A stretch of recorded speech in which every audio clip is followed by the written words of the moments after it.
Okay, so we finished the new Z-axis, and we have now a lower bearing, an upper bearing,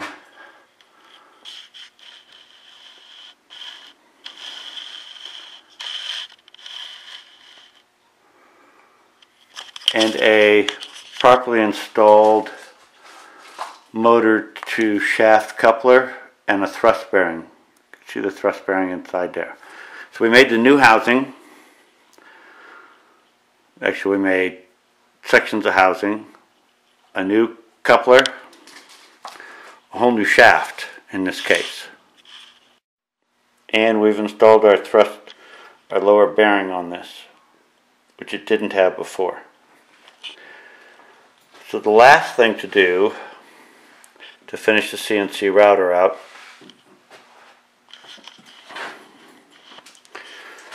is to actually now go back up, and then the air system's installed.